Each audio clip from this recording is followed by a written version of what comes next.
Yo, what's up? We're doing a little philosophy in the park, and let me start off by saying this. Men are suns and women are planets. And here's why.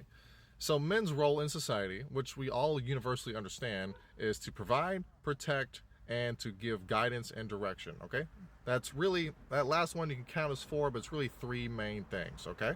And they're so important, they're so essential, they're like light and gravity that the sun provides to us, and photons, the building blocks of life. Without that, there's nothing else, and those things are so important that you can't focus on anything else. All right, you just have to do that. And honestly, being a sun is a sacrifice, because the sun can never do anything what it's currently doing. Okay, it is literally giving out energy all the time. It's not receiving energy. Keep in mind, it is just has so much energy and power within itself that it gives out all the time for billions of years until it finally can't do it no more, and then it taps out.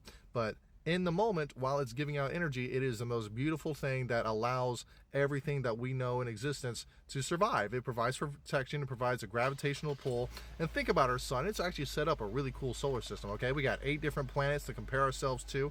And it's also got an asteroid belt to protect us from other meteors and impacts. We got a moon that also protects us. Like, everything in our solar system was set up for life on Earth to thrive. And that's a kick-ass sun we got, all right?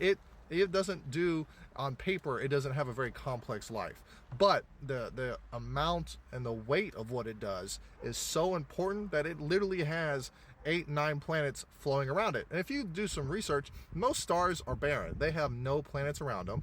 Then you have the majority of suns and stars that do have planets, they have one. And then the more planets a solar system has, the higher it's actually rated. And there's only a few thousand solar systems that we're aware of that have more than 5 planets. And we live in a solar system that has 8, arguably 9 if you count Pluto, planets. Okay, we live in a badass solar system. Okay, our sun is a Mac Daddy. It takes good care of us, and it can literally maintain 8-9 planets in orbit and still provide projection into the universe where we're going, protects us, and it's got Earth. All right, Earth is a bad bitch. All right, and let me get on to the ladies now. So, ladies, you're like planets, okay? Because you take the energy and the protection and the direction from suns, and you extrapolate on that, okay? You compound and return with interest whatever the sun provides, because you're in this protective orbit, okay? Because you don't have to focus on the direction of life. You don't have to focus on where we're going. You don't have to focus on who's going to provide the energy. The sun's providing the energy, so you're able to use your creative essence, okay, your true power,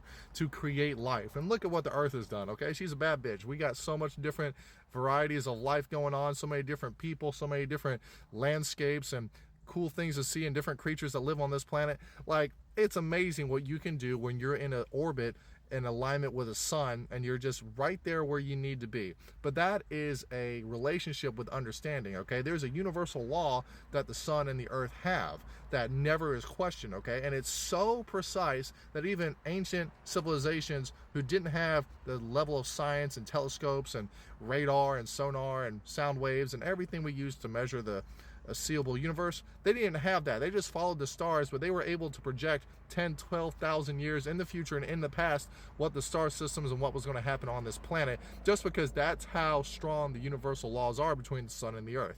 The earth knows what it needs to do. The sun always does what it needs to do, okay? They have a perfect symbiotic relationship. And obviously, we're human. We're not going to have a perfect relationship, but we should be trying to mimic that. So if you're a woman and you're wanting to be a planet like Earth, okay, you want to have the ultimate creative, that means you have to understand you're looking for a sun who's going to give you that energy, okay? They're going to put you on that orbit, or you just naturally, without even having to think about it, when you orbit that man or that sun, you are in harmony, okay? And you understand that you're safe and you have the freedom to create, okay? You're able to be your divine feminine, whatever you want to call it. I don't really care. Point is, that is what a relationship should look like. And if you're over here fighting the sun, okay? If you are with a sun, but you're like, you know what? I don't want to be the earth right now. I don't want to be in this level of protection. I want to go see, what Venus is doing. I want to go see what Jupiter is doing. I want to go hang out with Neptune and Pluto. You're going to understand you're losing all of the life that you're able to have by not being where the sun needs you to be to provide all that. And also, you have to look at it this way too. Would the sun be the sun if it only gave you energy in your direction? Of course not. The sun is literally a perfect sphere of energy, giving out energy in all directions. You can't get jealous about your man's energy. And that's what happens in a lot of real life relationships is you only want your man to give you energy in your direction, okay? You want to take all of his sun power and have it only directed at you. And how many times does I get you fried? Could you really handle your man giving you 100% of his energy at you all the time? No, because I've seen too many people in my own personal experience, in my own personal relationships. If you have a man who's giving out so much energy that you want to be in his orbit, and then like a magnifying glass, you just want him to focus on you, you're going to hate him and he's going to burn you to death because that's too much energy for you to handle. It just is what it is, okay? Because you have to have this safety and this orbit and protection, okay, while he's still doing what he's doing. You have to understand he's going somewhere in life, okay? And you're following him in this scenario, okay? Now, as a man, if you're a son, you have to understand not every planet you interact with is going to be an Earth. Okay, some of them are going to be a Mercury. They're just going to spin the block every couple of days real fast. You're never going to build any life with them, but I mean, they're going to hang around you. And then you have some like Pluto that are just going to be out there. You don't even know if they're a planet or not, but I mean, they're just going to be there every couple weeks, every couple months, and they just need a little dab a D of your energy, and they're cool with that. That's all they want. And then you have people who want to be Earths. Okay, they understand. Okay, listen, you have this energy to give out. And I respect that. So I'm going to stay at this orbit around you that makes it where I can take care and do what I need to do and still respect you as a son. Okay? And we're going to have this universal understanding.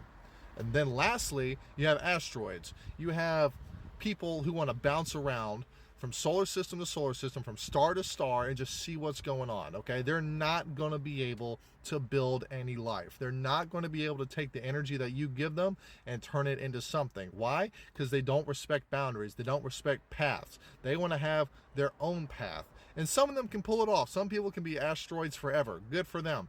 But if you're a sun, okay, and you're wanting to build your solar system, you have to let the asteroids go. Stop trying to hold them in your orbit. Just let them run their course, okay? They're going to come check you out for a little bit, and then they're going to get bored, and they're going to leave because they're not in it for life, okay? They're in it for just the sights and the fun, and you have to respect that because there is always going to be someone who's looking to be in your solar system. And if there's not anyone in your solar system right now, if you're just a lonely star without any planets, maybe you're in your building stage, okay? Maybe the energy you're not giving off is right. Maybe your direction isn't clear enough. They don't understand what you're trying to do, okay? Planets like to follow solar systems that know where they're going. If you are just like, hey, I'm bright and I'm shiny, but I'm just not going anywhere, a planet's not going to want to hang around you because they don't trust that you're going to be able to maintain just this ether floating around with no direction. You have to have direction if you want to have planets around you. So anyways, that's my little philosophy in the park.